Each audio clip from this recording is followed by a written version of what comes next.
Hola, espero que se encuentren muy bien. Esta presentación vamos a ver cómo compilar datos de geología estructural con énfasis al curso de Geología de Campo 1 y el título Registro de Información Geológica Estructural, ¿verdad? Es muy importante que para este momento de la carrera, donde están llevando este curso, tengan un repaso fresco, reciente, de todo el curso de dibujo geológico, que entiendan los conceptos de regla de la V, de cómo medir un plano, un buzamiento aparente, real, qué significa, digamos, la dirección de buzamiento, la dirección estratigráfica, porque son conceptos, digamos, que damos por base para entender los conceptos que se van a dar en esta presentación. Entonces, bueno, la presentación tiene dos énfasis, la deformación frágil y la deformación dúctil, que básicamente se diferencia en la profundidad o el nivel de esfuerzos a los que ocurren, ¿verdad? Entonces, también es muy importante resaltar que Costa Rica es un país tectónicamente muy activo. Estamos cerca de un punto triple, placa Cocos, Caribe, Nazca, ¿verdad? En, al sur de Punta Burica. Y también prácticamente nuestro país es atravesado por la microplaca de Panamá. Entonces, básicamente, todos y cada uno de los afloramientos que visitamos hay alguna, o en la mayoría de los casos, hay algún dato estructural que tenemos o podemos medir. Entonces vamos a ver conceptos básicos de cómo medir, cómo anotar ese tipo de datos y a qué se deben ese tipo de esfuerzos a nivel muy básico, ¿verdad? Y también las simbologías más comunes para geología de campo. Para entender los efectos que hay en la deformación de las rocas, tenemos que tener un entendimiento claro de la tectónica de placas. Bueno, no es un tema de esta presentación, pero voy a hacer un breve repaso sobre tectónica de placas. Tenemos una zona donde se da la convección del manto, ¿verdad? Ese material ascendente desde abajo en el manto y que nos genera zonas de dispersión, estas dorsales que se forman en el fondo oceánico generalmente, o también podría ser a nivel de continente en algunos casos, ¿verdad? Y que el esfuerzo, digamos, predominante es un esfuerzo extensivo, asociado más que todo a fallamiento normal, pero también en este régimen, digamos, global de tectónica de placas, podemos tener también límites transformantes, donde hay desplazamientos laterales, básicamente, zonas de desplazamiento de rumbo, como este que se ve acá, donde toda la dorsal está desplazada, y obviamente en las zonas de subducción vamos a tener un esfuerzo predominantemente compresivo, donde una placa se subduce bajo la otra, produce mucha fricción, ¿verdad? Y un régimen compresivo, donde el esfuerzo principal es en esta dirección de acá. Cuando hablamos de deformación en una roca, podemos hablar de dos tipos de estructuras geológicas. Vamos a tener estructuras geológicas primarias, por ejemplo, como estos estratos de acá o estos de acá, que se forman con la formación de la roca, digamos durante el proceso de diagénesis o depositación, por ejemplo, de las rocas sedimentarias, si es el caso. Pero también vamos a tener unas estructuras geológicas secundarias, como esta falla que viene acá, o esta falla que viene acá y está desplazando esa estructura geológica de acá, que se forman durante el proceso de deformación. Entonces ocupamos tener una estructura primaria, ¿verdad? Para poder medir y cuantificar esa deformación. Ok, eso se deformó, se desplazó tantos metros, etcétera, ¿verdad? Pero tenemos los dos tipos de estructuras a lo largo de las cuales vamos a referirnos, digamos, en la presentación. Lo que es primario o que se origina con la roca y lo que es secundario, producto de una deformación, asociado obviamente a un esfuerzo tectónico. Como motivación al estudio de la geología estructural es muy importante desde el punto de vista de la geología económica en diferentes áreas. Por ejemplo, si tenemos un yacimiento mineral, una zona de mineralización de oro, plata, cobre, etcétera, posiblemente esas zonas más mineralizadas obedecen a un patrón de geología estructural.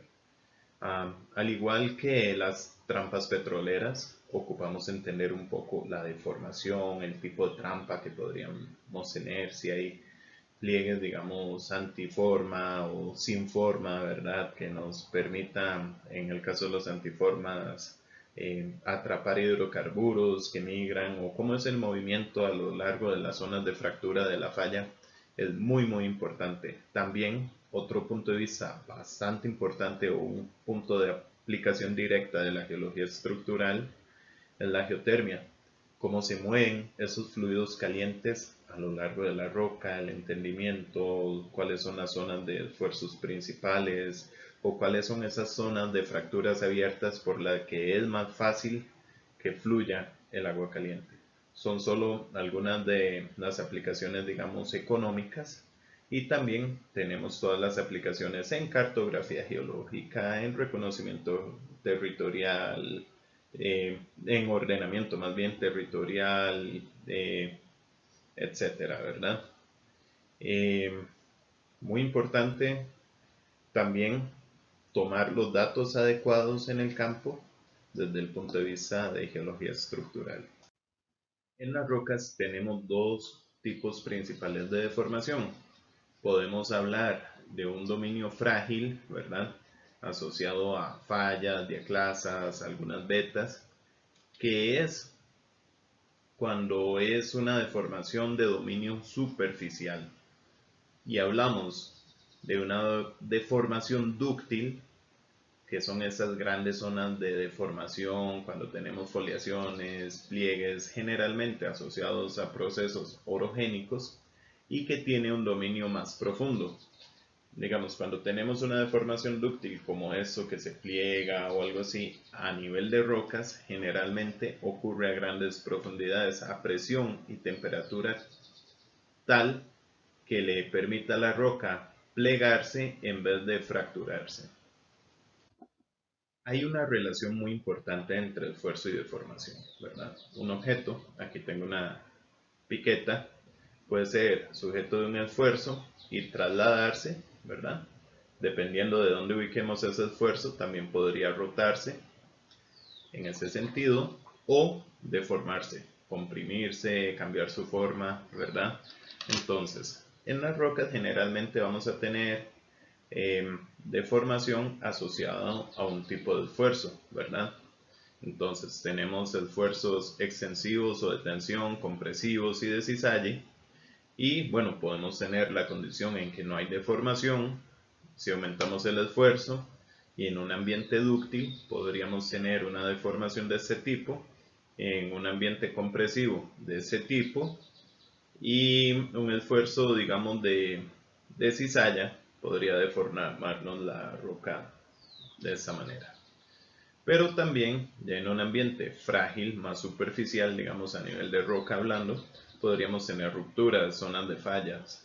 Entonces, un fallamiento normal asociado a esfuerzos extensivos, un fallamiento del tipo inverso asociado a esfuerzos compresivos y fallamiento de desplazamiento de rumbo asociados, digamos, a esfuerzos de cizalla. Bueno, ¿y qué es un esfuerzo? Básicamente, un esfuerzo es una magnitud vectorial. Entonces, toda deformación está asociado a un esfuerzo.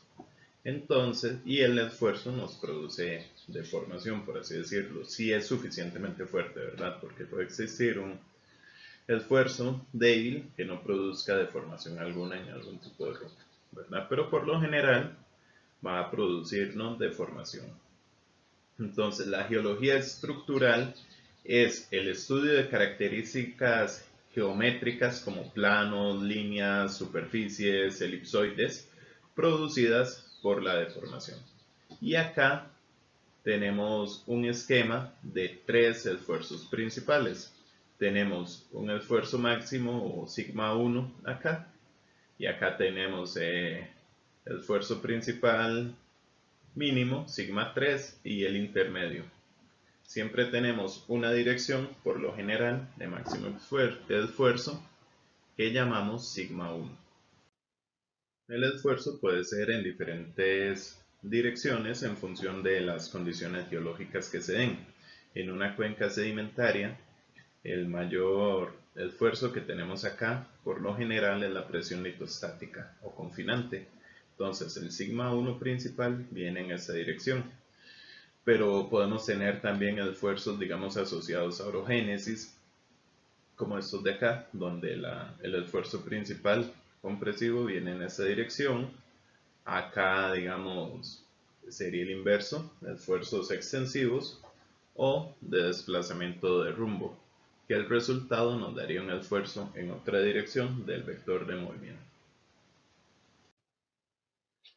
Acá tenemos un gráfico de esfuerzo y deformación, ¿verdad? De una relación de esfuerzo, deformación con respecto al material. Entonces vamos a tener un comportamiento de materiales frágiles y un comportamiento de material dúctil, y obviamente aquí ya una ruptura si es suficiente esfuerzo, ¿verdad? Y o deformación que son un material. Esto sucede, digamos, en las rocas. Podríamos tener una deformación en el ámbito frágil, una deformación elástica, ¿verdad? Entonces, básicamente, ¿qué sería? Si yo aplico un esfuerzo y lo elimino, vuelve a su forma original ese objeto. Bueno, casi no se ve por el contraste, pero, digamos, cuando ya estamos hablando de una deformación más plástica, ¿verdad? Es que se pliega, ya se deforma, y aunque quite el esfuerzo, ya no vuelve a su forma original. Acá, a nivel superficial, ¿verdad?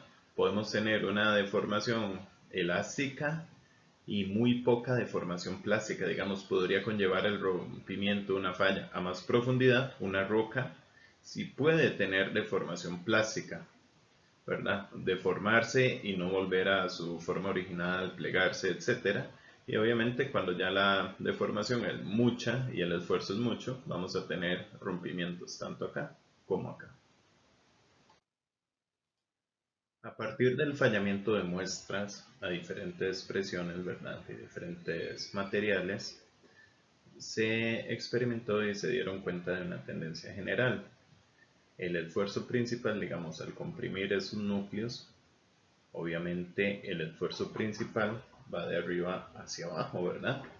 Y hay una tendencia de una fracturarse en esta dirección, en X, como se ve acá, como se ve, digamos, acá también. Asociado a esa X, digamos, forma un ángulo de 30 grados. Esos 30 grados serían así, digamos, esa fractura sería como acá, 30 grados en ese ángulo y 30 grados en ese otro, respecto al esfuerzo principal, ¿verdad? Entonces, es muy importante tener en cuenta esto, porque así van a ser, digamos, las estructuras geológicas que se presenten. Entonces, obviamente, al comprimir yo en esa dirección un objeto, veamos ese objeto de acá, hay una extensión que la voy a dibujar acá en esta dirección.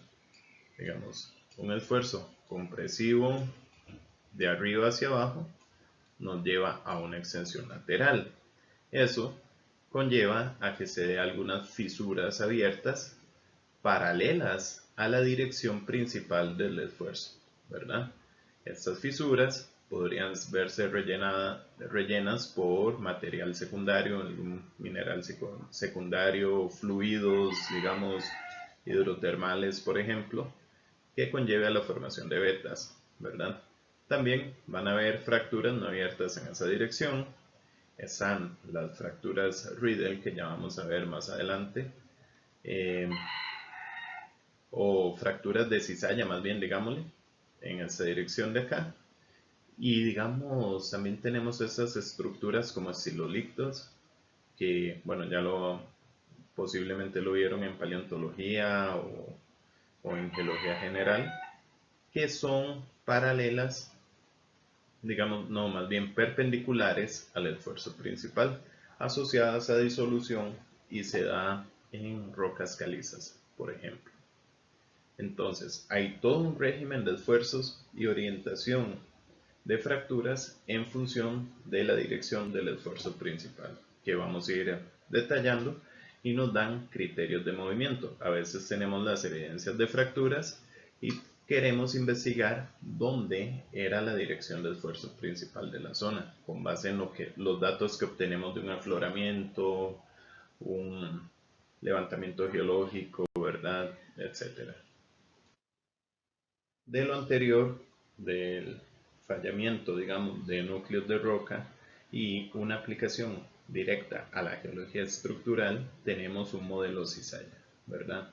Entonces, básicamente, tenemos unas fallas de desplazamiento de rumbo, que, bueno, acá tenemos el movimiento tipo dextral, ¿verdad? Donde tenemos un esfuerzo principal, resultado del vector de movimiento, que voy a dibujar acá con el color rojo, en esta dirección, ¿verdad? Ese es el movimiento principal que resulta del análisis vectorial de estas fallas, por así decirlo. Digamos, esto se mueve para acá, bueno, ahí en amarillo es un poco claro. El vector de ese movimiento es para acá y el vector del movimiento del desplazamiento de abajo es hacia acá. En la zona de cizalla, digamos, tenemos un movimiento, veanlo así, en esta dirección de mis manos y el vector resultante es acá. Bueno, la cámara le da un poquillo de vuelta, entonces no le hagan mucha caso a mis manos, pero básicamente esos en rojo son los vectores resultantes del movimiento, ¿verdad? Entonces, a eso que le vamos a llamar sigma 1, la dirección del esfuerzo principal. Entonces, decíamos que tenemos unas fracturas que se generan a 30 grados, básicamente. Aquí tenemos 30 grados, ¿verdad? Del esfuerzo principal y son fracturas de desplazamiento. Quiero que pongan atención a esto. Ese vector de movimiento acá y acá obviamente va a ser igual al del sigma 1. Lo mismo sucede acá. Ese vector de movimiento aquí y acá va a ser igual a la dirección de sigma 1, ¿verdad? Entonces, si tenemos una zona de fallamiento dextral, aquí esa falla, la R' o Riedel', ¿verdad? Y la Riedel van a tener un movimiento preferencial.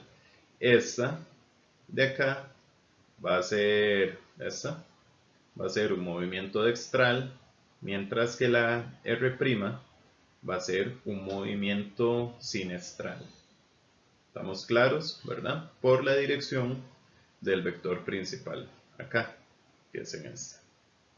Obviamente, decíamos, hay un esfuerzo compresivo y sabemos que las fallas asociadas a esfuerzos compresivos son fallas de tipo inverso, como esta de acá, esta de acá.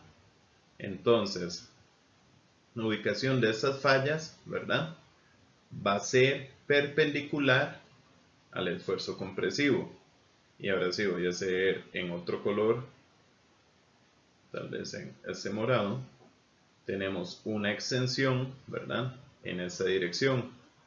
Si tenemos una comprensión en la dirección del sigma 1, en esta dirección, obviamente se nos está deformando un elipsoide en esta dirección, se está extendiendo y las fallas que voy a marcar acá con color morado serían fallas de movimiento normal.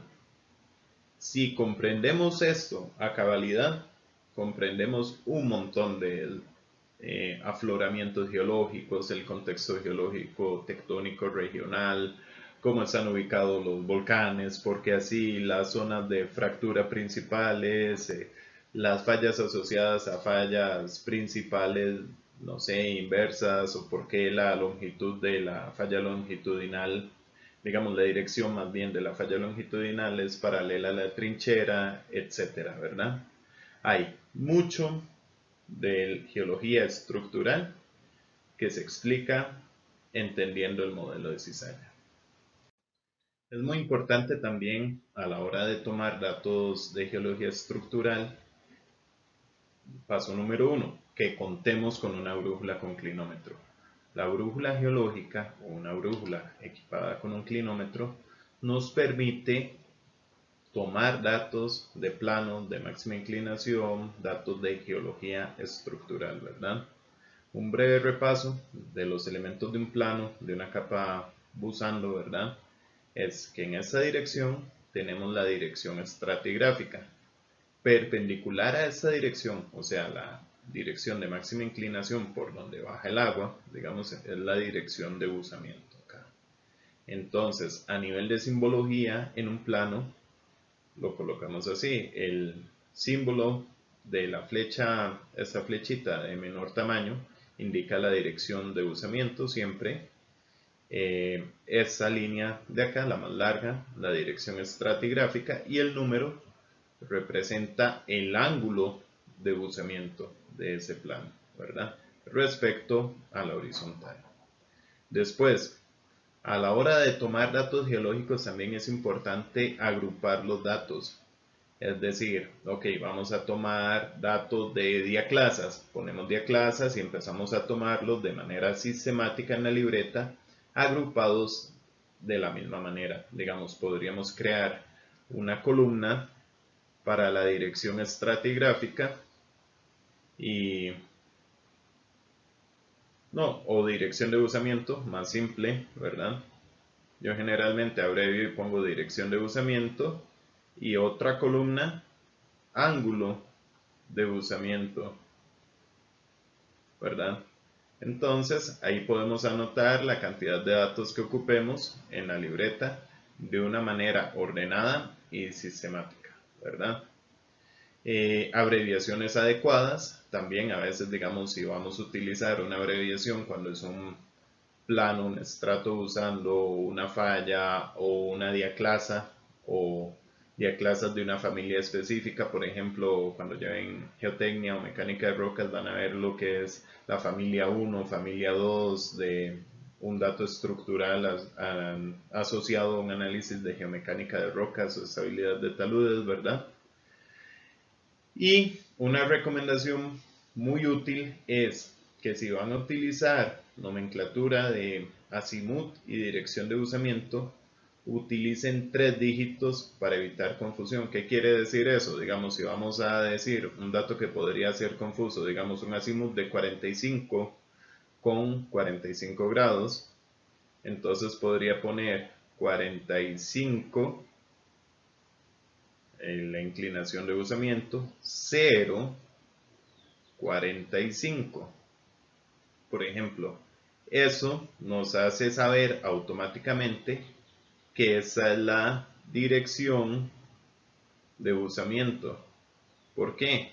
Porque el ángulo de buzamiento, el máximo que puede tener es 90 grados. El máximo que podría tener es 90 grados. Así que nunca va a ser un número de más de 2 dígitos. Así que por fuerza, el de 3 dígitos sería la dirección de buzamiento. Importante, si hacen el símbolo de grados, digamos, por ejemplo, me estoy refiriendo al mismo dato, 45 grados, y hago el símbolo de grados, digamos, debería ser algo así, pero si por la carrera o algo lo hago así grande, bueno, en este caso 450 no aplica, pero digamos que fuera 13 grados, 130, podría prestarse para confusión. Eso no lo hagan así, de un tamaño muy grande, si lo van a utilizar, de un tamaño adecuado, ¿verdad? Y finalmente, para un mismo plano hay diferentes nomenclaturas. En lo personal, me gusta más esta, que es la dirección de buzamiento, ángulo de buzamiento, ¿verdad? Ángulo primero y dirección después acá. Pero si ustedes tienen, digamos, más facilidad de tomar la dirección estratigráfica, ¿verdad? Aquí tomaron, digamos, por ejemplo, una dirección estratigráfica, están diciendo que esa es su dirección y que se inclina a 23 grados, tengan en cuenta que esos 23 puede ser para acá o para acá. Siempre que den un dato referido a la dirección estratigráfica, con un ángulo de buzamiento tienen que decir hacia dónde se inclina, hacia el sureste, noroeste o la dirección que sea, ¿verdad? Por eso, este es un poco más simple, ocupa menos datos y se cometen menos errores. Por eso, digamos, es el que recomendaría utilizar en el curso. No obstante, están en libertad de utilizar el que prefieran. Bueno, tenemos muy claro cómo medir una dirección de buzamiento y un ángulo de buzamiento. Es algo que hemos hablado bastante en el curso, ya lo hemos practicado. No obstante, en un plano también podemos tener una línea, un elemento lineal que por A o por B queramos medir. Ese elemento lineal que podría ser una estría. Por ejemplo, imaginamos la línea paralela hay varias estrías asociadas a un movimiento, digamos, de falla. Y queremos medir la dirección de esa estría en ese plano. Entonces, hay dos maneras de medirlo. A lo largo del plano amarillo, utilizando un término, digamos, que es conocido como raque, que básicamente hay una línea horizontal acá paralela, bueno, no me salió tan paralela, pero asumamos, digamos, que esta línea acá es paralela a esta línea negra que está acá, y lo que medimos es sobre el plano este ángulo que se forma acá. Ese va a ser el pitch raque, o en español conocido como el ángulo de cabeceo, ¿verdad? Es una manera de tomar un dato para determinar una línea contenida en un plano. Otra manera, digamos, de tomar ese dato sería, por ejemplo, midiéndolo con respecto al plano horizontal. Entonces, voy a borrar para que no se haga confuso acá.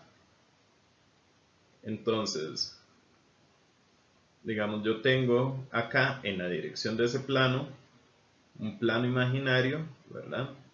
Tenemos un plano imaginario que viene en esta dirección, que nos corta ese plano.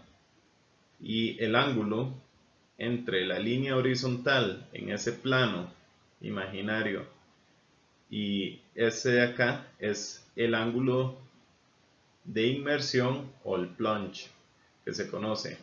Entonces, respecto a la horizontal, digamos, a cuánto está inclinado, acá es un poquito confuso porque está muy horizontal, pero respecto a la horizontal, ¿cuál es la inclinación?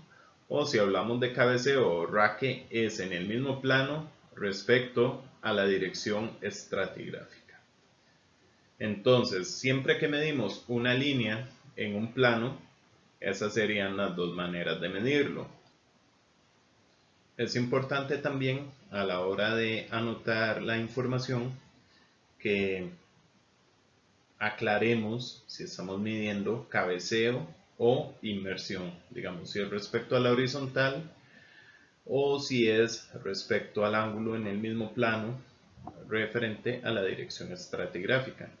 Y también para la anotación, digamos, si tenemos un dato de inmersión, sería como algo así, a nivel de simbología, digamos 23, y si estamos hablando, digamos, del cabeceo, estaríamos haciendo algo así, como esto. Pueden revisar en el libro de Geología Estructural de Ragan. Ahora les voy a dejar una diapositiva con las simbologías más comunes, pero cómo sería la anotación, digamos, a nivel gráfico, por así decirlo. Y la anotación, obviamente, es flexible. Habría que especificar qué estamos midiendo y hacia dónde, ¿verdad? Eso es bastante importante. Bueno, y acá tenemos nada más un simple o un breve repaso más bien de los métodos para medir planos. A veces nos podemos apoyar con una tabla, la libreta, ¿verdad? Que es importante que esté nivelada y que esa dirección de acá o el nivel acá sea la dirección estratigráfica del plano. Entonces, obviamente perpendicular a ese punto, digamos si recordamos el símbolo de buzamiento, va a ser la dirección de máxima inclinación y medimos el buzamiento en esa dirección.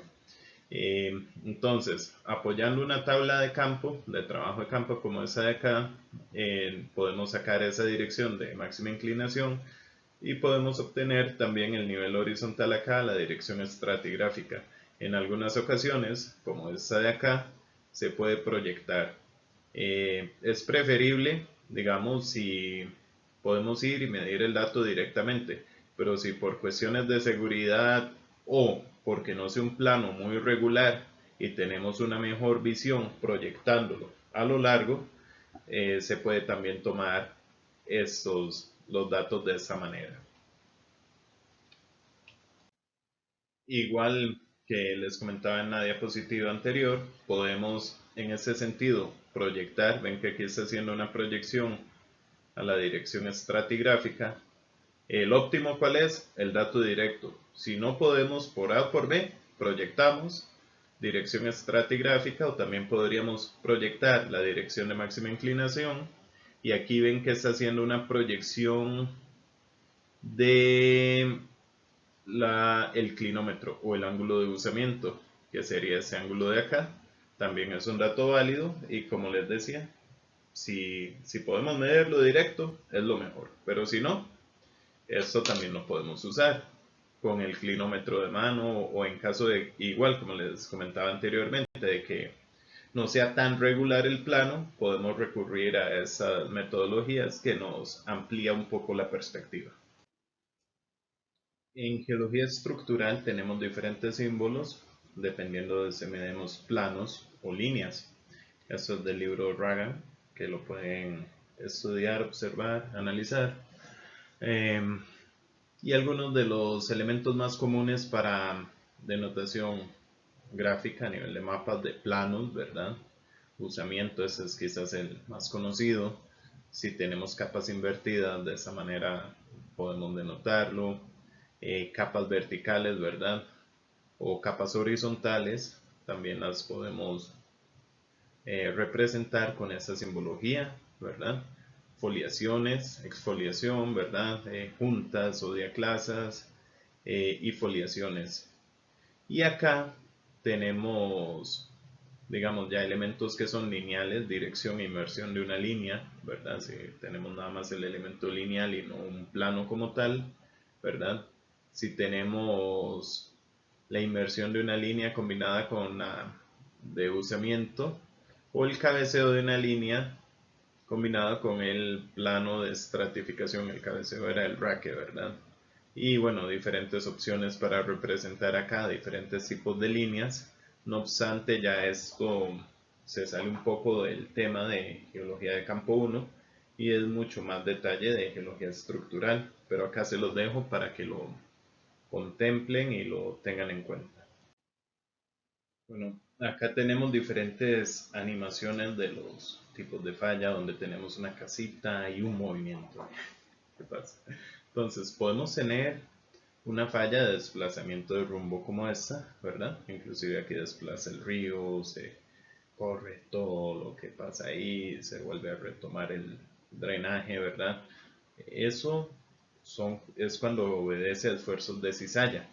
Esfuerzos compresivos, ¿verdad? Vamos a tener una falla inversa, como esta de acá, donde el techo sube respecto al piso. Extensivos, vamos a tener un fallamiento normal, como este esquema de acá.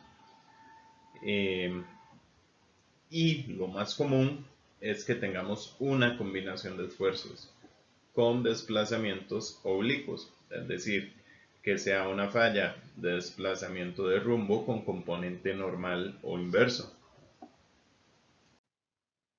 En esta diapositiva tenemos la simbología de los diferentes tipos de falla. Entonces, la falla normal, tenemos esa simbología. ¿Cómo se utiliza? Si este es el escarpe, digamos, de la falla normal, colocamos las rayitas hacia la dirección del bloque que baja.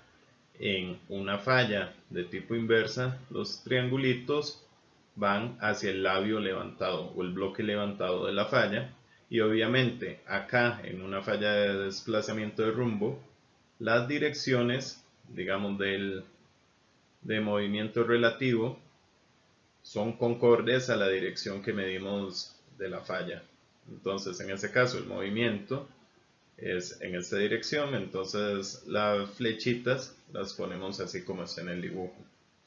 De manera, digamos, en ese caso sería sinestral.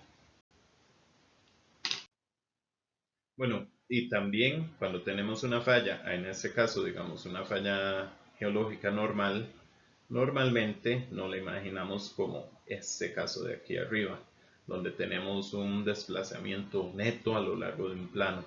Pero lo más común o lo más cercano a la realidad es que son varios planos desplazados, ¿verdad? Y hablamos de que tenemos una zona de cizalla o una zona de falla, ¿verdad? Acá, digamos, está la zona de falla, que es todo esto, es la zona, digamos, donde generalmente tenemos más deformación. Por lo general vamos a tener una traza de falla principal activa que podría migrar con el tiempo con los diferentes movimientos, ¿verdad? Y una zona de fallamiento, tal vez sean varias fallas, varias trazas, digamos, paralelas, es una zona de activa deformación. Todo esto a veces nos lo dicen los buzamientos cuando están muy deformados en toda una región para algunos sectores, y nos alejamos cuando son, digamos, fallas más regionales, y nos alejamos un poco y ya tienen una tendencia, digamos, un poco más normal fuera de esos sectores. Pero dentro de esa zona de deformación intensa están locos, para todos lados sin ningún patrón común. A veces son zonas o asociados a estas zonas regionales de falla. Y bueno, y una zona de cizalla, ¿verdad? Eh, ya cuando tenemos una deformación un poco más dúctil, y aquí habla de 10 kilómetros. Eso es más superficial, el izquierdo, el derecho más profundo. Por lo general, cuando tenemos sistemas de fallas, estas, digamos, no se presentan solas, sino que una falla normal principal puede tener varias fallas normales asociadas, como este caso, que forma lo que conocemos como un medio grave, ¿verdad? Pero también, bueno, tenemos el caso de los bloques elevados en sistemas de fallas normales, que se conoce como HARTS, y el bloque hundido, que se conoce como grave. Lo mismo sucede en sobrecorrimientos que no son sistemas aislados.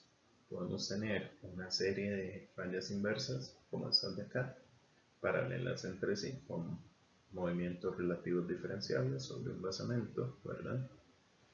Y un sistema también como este de abajo, donde tenemos desplazamientos entre las fallas inversas, y hay una capa que genera un sobrecorrimiento bastante más grande y notable sobre las capas superiores, de las capas superiores sobre ese sector sobrecorrido, ¿verdad?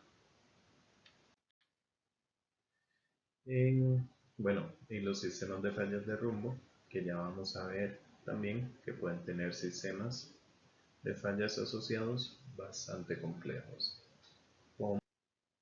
Entonces, los sistemas de fallas de desplazamiento de rumbo pueden ser bastante complejos.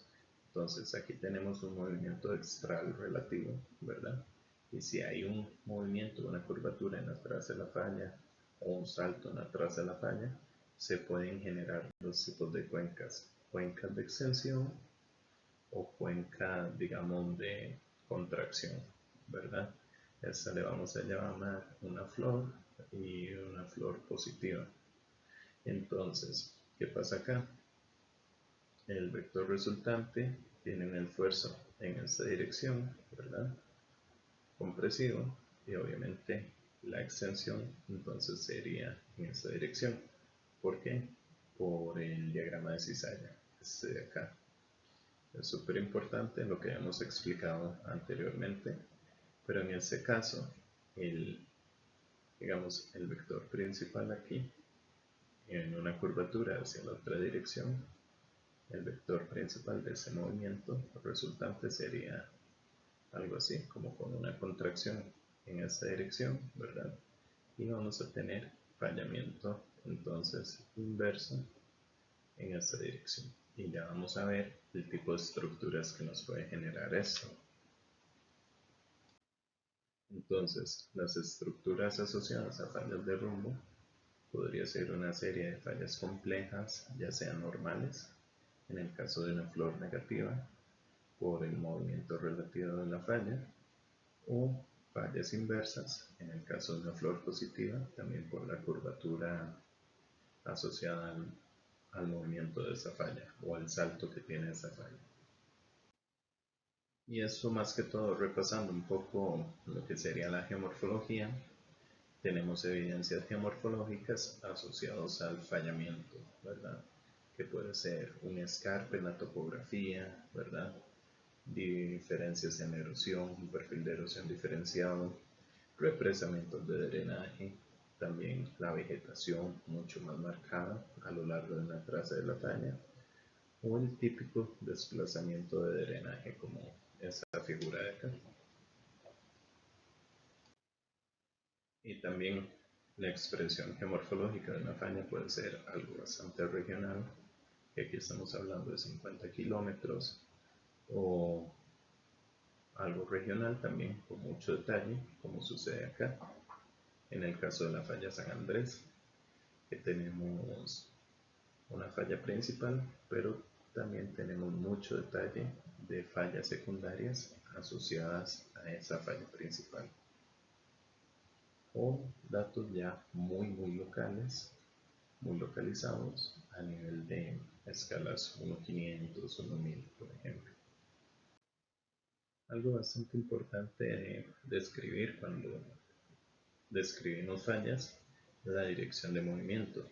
Si bien es cierto, no en todas las ocasiones vamos a tener el vector de movimiento principal, por así decirlo, o la distancia que se movió a lo largo del plano de falla, si las estrías, que son estas marcas que se ven acá, como estos aruñazos, básicamente nos indican la dirección de un movimiento a lo largo de esa traza de falla y que generalmente es el último movimiento en ese plano.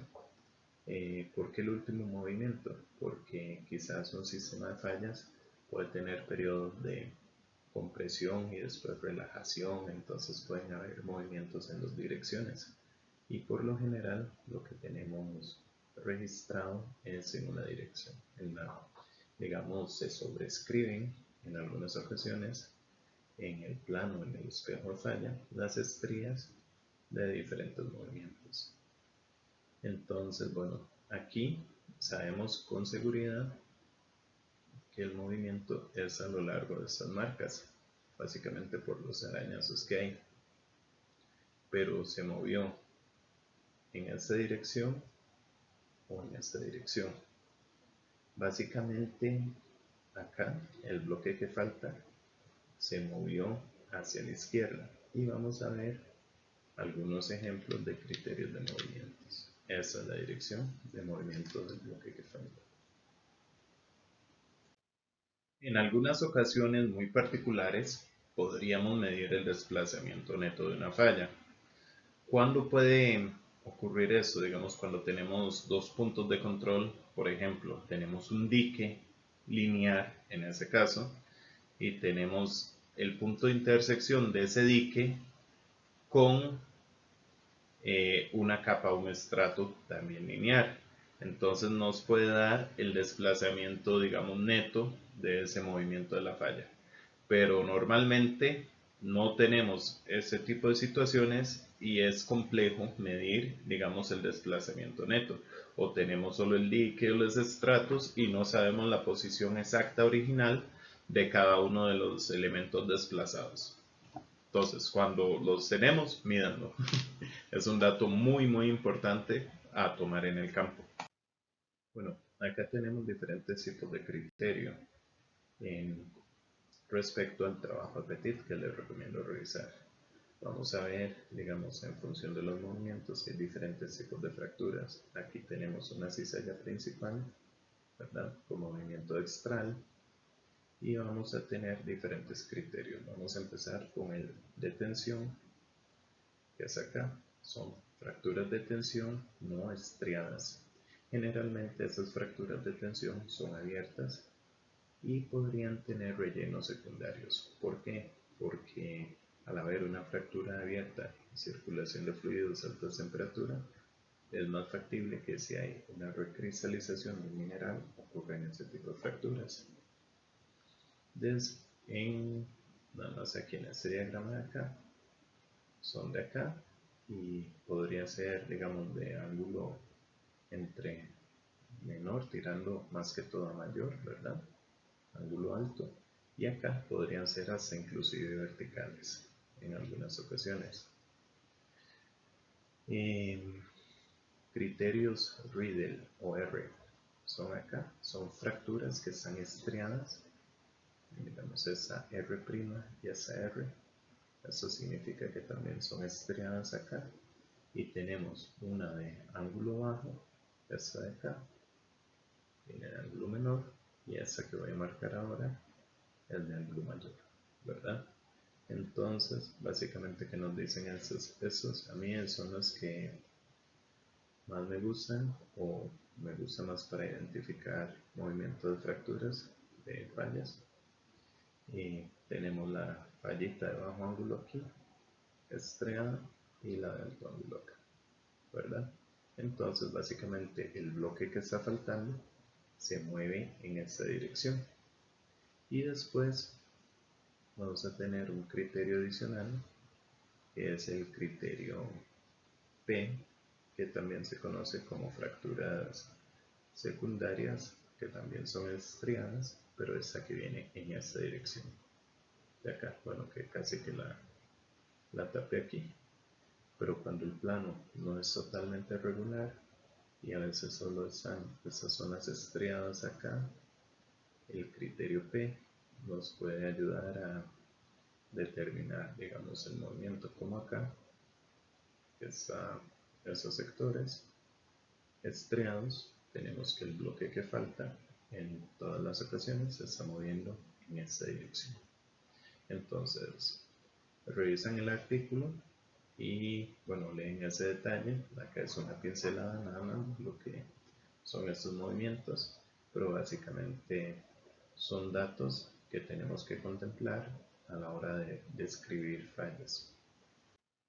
Otros dos elementos que se hablan en el artículo de PEPIT es la recristalización secundaria, digamos. En este caso, el punto A, tenemos las estrías, ¿verdad? Y tenemos una cristalización secundaria acá, donde entonces la gradita nos indica que el techo se movió en esta dirección, un bloque que falta, como lo indica esta flecha de acá. Y también otro criterio de movimiento es este de acá, ¿verdad? Que tenemos un bloque que claramente nos indica la dirección de movimiento. Tal vez ese es de los más fiables, y generalmente estos dos ocurren en calizas, pero no son exclusivos, es una generalidad, ¿verdad? En este diagrama se resumen básicamente diferentes tipos de movimiento de falla. En esta fotografía hay una recristalización de minerales secundarios como la calcita, y nos indican el movimiento en dirección de estas flechas de acá. Acá, digamos, con las fracturas Riedel estriadas, podríamos deducir el movimiento en esta dirección. Y aquí también tenemos algunas fracturas en Echelon, como estas de acá y de la foto acá, que nos ayudan a ver, digamos, la dirección del movimiento. A veces hay rotación, una fractura que puede ser vertical, se puede ir rotando y deformando a lo largo de diferentes movimientos. Y bueno, tenemos los Riedel o clastos fracturados también, que nos ayudan a identificar el tipo de movimiento, o porfiroblastos o fragmentos, digamos, como con estas colas que se le hacen asociadas a deformación en la dirección del movimiento. Bueno, cuando levantamos datos o tenemos la suerte de ver una falla y tenemos evidencias de movimientos relativos, es muy importante anotar las evidencias de campo que tenemos. Entonces, en esas anotaciones, bueno, la dirección, sí, o ya sea en diagramas de campo o en fotografías, hacia dónde estamos viendo, si es una cara vertical, inclinada, o si el plano tiene embozamiento, donde estamos viendo eso, vale mucho la pena orientarlo.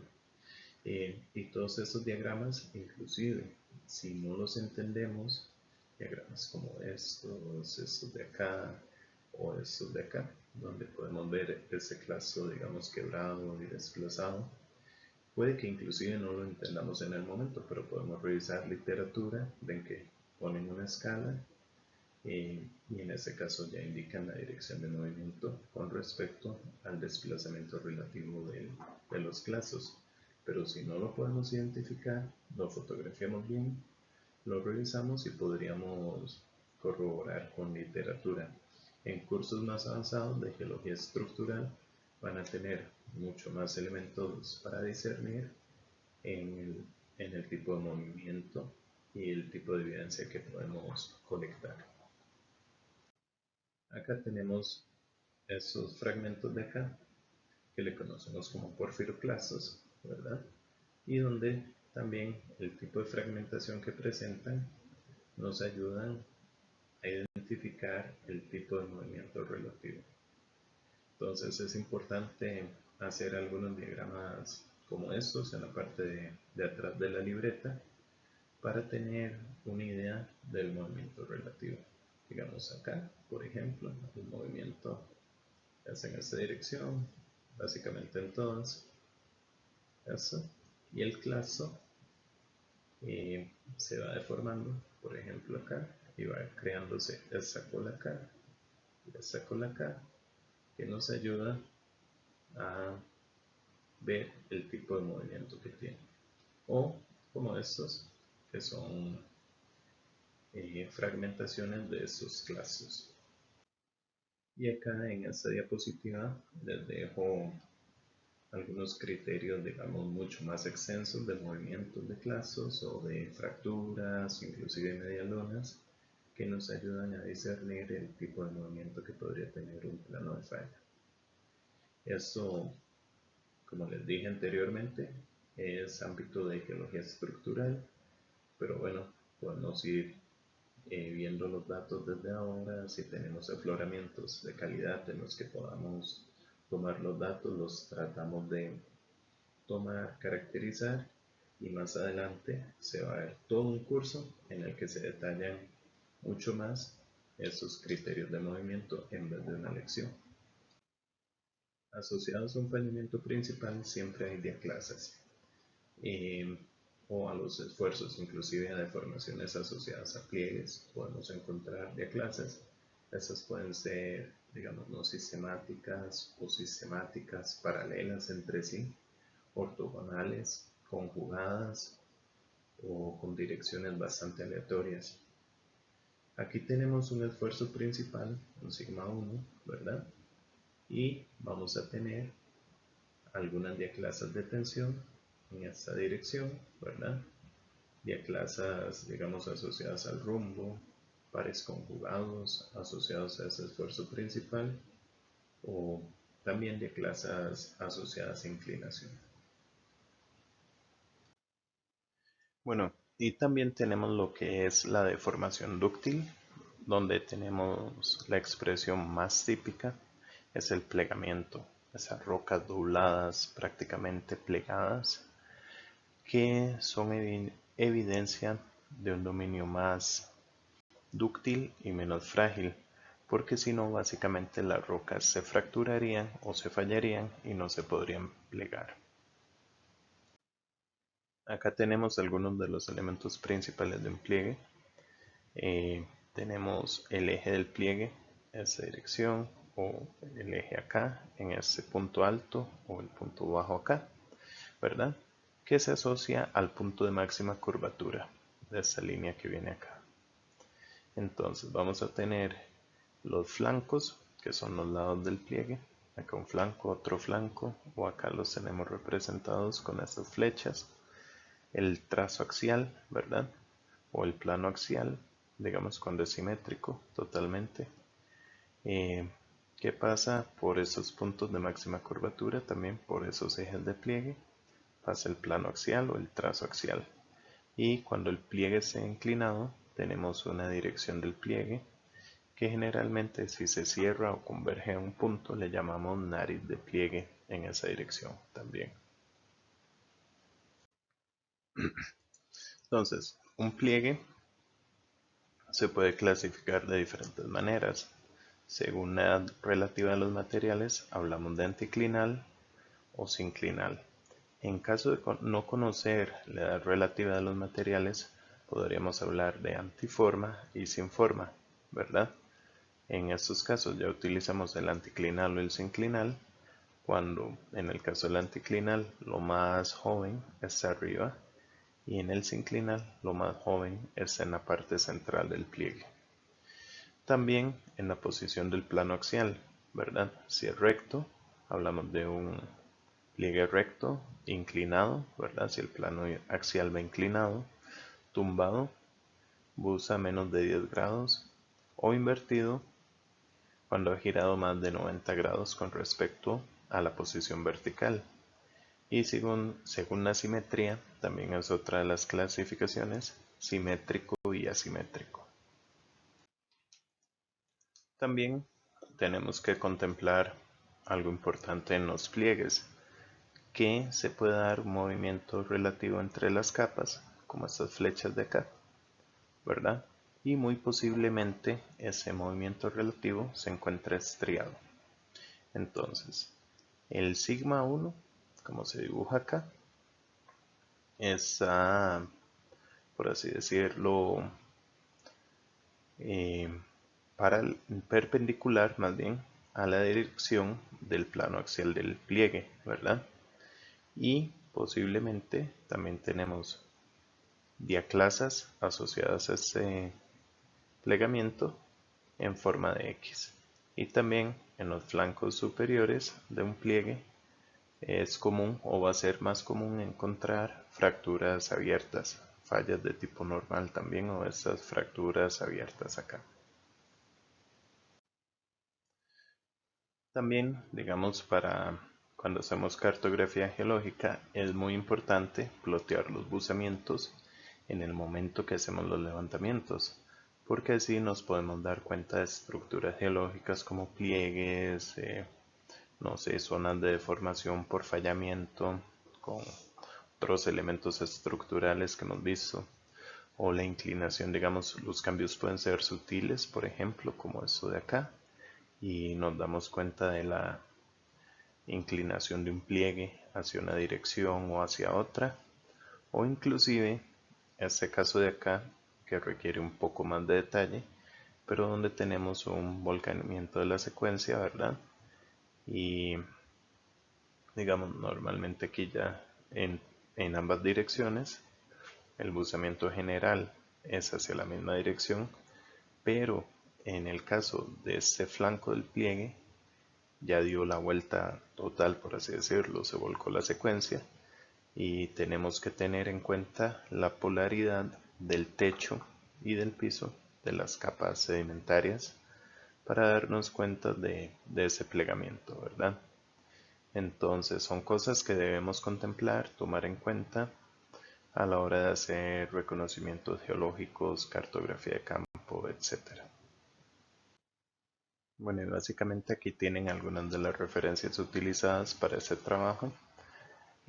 Altamente recomendado el capítulo de code del libro de texto que estamos usando para el campo, para el curso de campo 1, ¿verdad? Y bueno, pueden revisar todas estas referencias bibliográficas. Hasta acá sería la lección de geología estructural o de toma de datos estructurales para geología de campo 1.